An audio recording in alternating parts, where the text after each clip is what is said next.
अस्सलाम वालेकुम। कुरून ऊला का एक और हैरत अंगेज पहलू उसके उलमा थे। वो उलमा जिन्होंने इस्लाम की बुनियादों को इतना मजबूत कर दिया कि आज अगर दुनिया में इस्लाम कायम है, इसका फिक़ा कायम है, इसका कानून कायम है और दीन हमारे पास ओरिजिनल शक्ल में मौजूद है, तो उसकी बुनियादें वो शहसवार थे कुरान, हदीस, फिक़ा और तफसीर के मैदान के, कि अगर वो वजूद ना होते उस दौर में तो ये पूरा दीन अपनी असास छोड़ बैठता, अपनी बुनियादें छोड़ बैठता और डिसइंटीग्रेट हो जाता।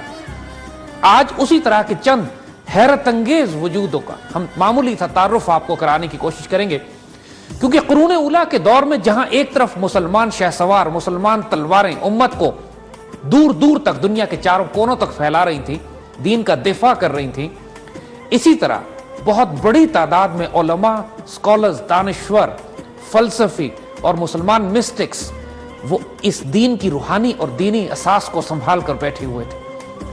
खास तौर पर जिन चार बड़े आइम्मा का हम जिक्र सुनते हैं, इमाम अबू हनीफा, इमाम मालिक, इमाम अहमद बिन हम्बल और इमाम शाफी, ये इसी दौर के दरख्शां सितारे हैं। अगर ये चार वजूद अपनी जगह पर ना होते, हालांकि उस दौर में हजारों की तादाद में उलमा मौजूद थे, दीन के इल्म का एक शौक था, आला तरीन तालीम याफ्ता बच्चे सबसे पहले दीन का इल्म हासिल करते थे, दूसरे तो उलूम की तरफ तवज्जो भी ज्यादा नहीं दी जाती थी, और कोई मुसलमान बच्चा ऐसा नहीं होता था जो पढ़ना लिखना ना जानता हो। और तमाम बड़े बड़े ताबईन, तबा ताबईन और बड़े बड़े बुजुर्ग उस जमाने में मौजूद थे कि जिन्होंने हुजूर सल्लल्लाहु अलैहि वसल्लम के ज़माने को और उन असहाब को जिन्होंने उस ज़माने को देखा है, बहुत करीब से देखा था, उन तमाम मुबारक वजूदों में से ये चार इतने बड़े वजूद निकल कर सामने आए कि इनका जिक्र करना हम कुरून उला के इस सारी दास्तान में लाजिम समझते हैं। जब आप इन बुजुर्गों का इखलाक और किरदार देखेंगे, इनकी इस्तकामत को देखेंगे और ये देखेंगे कि जालिम हुक्मरानों के सामने किस तरह ये कलमा हक बुलंद करते थे, तो आपको समझ आ जाएगा कि क्यों अल्लाह ताला ने इनको इज्जत दी, क्यों इनके मुबारक वजूदों को अल्लाह ने इस्तेमाल किया अपने दीन को गालिब और कायम करने के लिए, और क्यों आज तक तकरीबन 1300 साल, 1350 साल के बावजूद, गुजरने के बावजूद इन बुजुर्गों का नाम इतनी इज्जत और एहतराम के साथ लिया जाता है।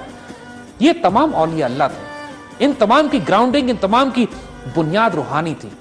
इनका अल्लाह, उसके रसूल सल्लल्लाहु अलैहि वसल्लम से इश्क, इनका तकवा, इनकी इस्तकामत, या इकबाल के अल्फाज में अगर बात करें तो मर्द मोमिन। और जो क्वालिटीज, जो एट्रीब्यूट्स इन बुजुर्गों के थे, हम आपको बताएं तो इंसान की अक्लें दंग रह जाती है कि इस किस्म के वजूद जब किसी माशरे में मौजूद हो तो यकीन कीजिए वो माशरा कभी तबाह नहीं हो सकता। माशरे का जवाल शुरू उस वक्त होता है कि जब इस दर्जे के उलमा उसमें खत्म हो जाए। उम्मत के जवाल की वजह यही है। कुरून उला के 800 साल में चप्पे चप्पे में हमको ऐसे उलमा फैले हुए मिलते हैं, जगह जगह हमें ऐसे शहसवार मिलते हैं जो तलवार की नोक पर दीन की हिफाजत कर रहे हैं, जगह जगह हमको मुसलमान साइंसदान मिलते हैं जो जदीद दौर के तकाज़ों के मुताबिक तरक्कियां कर रहे हैं, साइंटिस्ट डिस्कवरी कर रहे हैं। लेकिन उस माशरे में जब तक रूहानी और दीनी असास मौजूद ना हो, वो माशरा आवारा हो जाता है। और रूहानी और दीनी असास को कायम करने वाले ये लोग, इमाम अबू हनीफा, हनफी मसलक मुसलमानों का जिनके नाम के साथ आज भी चलता है, आप तकरीबन 80 हिजरी के आसपास कूफा में पैदा हुए। और अब इनका किरदार देखिए। एक मरतबा इमाम अबू हनीफा चलते हुए जा रहे थे तो बारिश में, कीचड़ में कुछ बच्चे खेल रहे थे। बच्चे फिसलने लगे तो इमाम ने उनको देखकर एक बच्चे को मुखातिब करके कहा कि बेटा फिसलना नहीं। वो बच्चा मुड़कर इमाम की तरफ देखता है और कहता है, इमाम आप मेरी फिक्र ना कीजिए, आप ना फिसलिएगा, आप फिसले तो उम्मत फिसल जाएगी। इमाम पर सख्ता तारी हो गया, रोते हुए हशर हो गया आपका। जब इनके दोस्त ने पूछा कि ऐसी कौन सी बात थी जिस पर तुम पे इतना सख्ता तारी हो, कहने लगे ये गैबी इशारा था, अल्लाह की तरफ से तंबीह और तायद थी, और मुझे हुक्म दिया गया था कि मैं अपने इस्तकामत की राह पर कायम रहूं। इनमें से कोई ऐसा फकीह, कोई ऐसा आलिम नहीं था, इन तमाम खास तौर पे चार बड़े आइम्मा का अगर हम जिक्र करें, कि जिनको अपने वक्त के बादशाह वक्त से सख्त सजाएं ना उठानी पड़े, सख्त मार ना पड़ी, जेलों में ना गए हों, हत्ता कि जहर दे के इनको शहीद किया गया। लेकिन यही इनकी स्ट्रेंथ थी। आए कुछ वाकयात आपको इनके इखलाक और किरदार के हम सुनाते हैं। इमाम अबू हनीफा एक मरतबा सिर्फ तकवे का आलम देखिए। कोई वजह तो थी कि अल्लाह ताला इन लोगों से काम लेता था, कोई वजह तो थी कि अल्लाह ताला ने इनको सेलेक्ट कर लिया था उस इज्जत के लिए जो आज हम दुनिया में इनके लिए देखते हैं। अगर इस तरह का तकवा आज भी कोई आलिम या कोई बंदा मोमिन या कोई मुजाहिद इख्तियार करे تو کوئی وجہ نہیں ہے کہ اللہ اس کو وہ مقام اور عزت نہ دے جو اللہ نے اپنے ان فقراء اور اولیاء کو دیا تھا. اور یہ صرف ہم ایک چند مثالیں آپ کو ان کی زندگیوں کی دے رہے ہیں.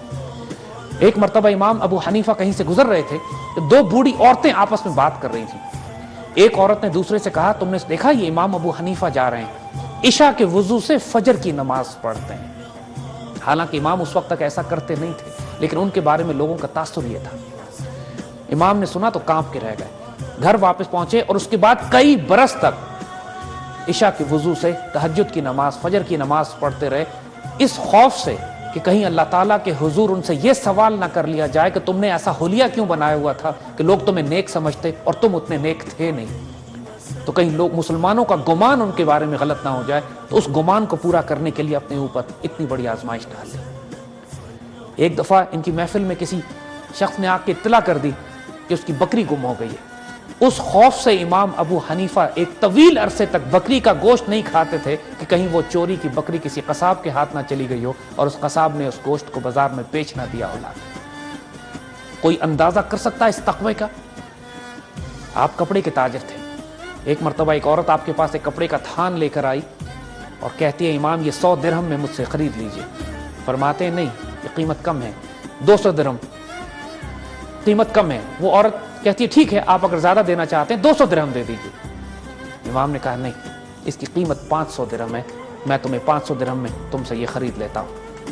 وہ عورت بھی حیران رہ گئی کہ وقت کے امام ہیں, اللہ کے فضل اور کرم سے ان کا اعتبار اتنا ہے, صرف دینی معاملات میں نہیں, صرف فقہ اور دین اور تفسیر اور حدیث اور قرآن اور فتووں کے معاملے میں ہی نہیں, لیکن اپنی ظاہری دنیا اور تجارت کے معاملے میں بھی آپ وہ مثال قائم کرتے ہیں اپنے تمام آس پاس, اپنے معاشرے, اپنی تہذیب اور اپنی سویلائزیشن کے لیے کہ ایسی مثالیں آج کے دور میں بھی ملنا ناممکن ہے. ایک شخص امام ابو حنیفہ کا مقروض تھا, اس کا انتقال ہو گیا. اس کے جنازے پہ تو آپ تشریف لے گئے لیکن اس کے گھر کے پاس سائے میں نہیں کھڑے ہوئے اور تیز دھوپ میں جا کے کھڑے ہو گئے. جب لوگوں نے کہا کہ آپ گھر کے دیوار کے پاس سائے میں آ جائیے تو آپ نے فرمایا نہیں یہ شخص میرا مقروض تھا, مجھے خوف اس بات کا ہے کہ اگر میں نے اس کے گھر کا سایہ بھی استعمال کر لیا تو کہیں یہ سود کے درجے میں نہ آ جائے.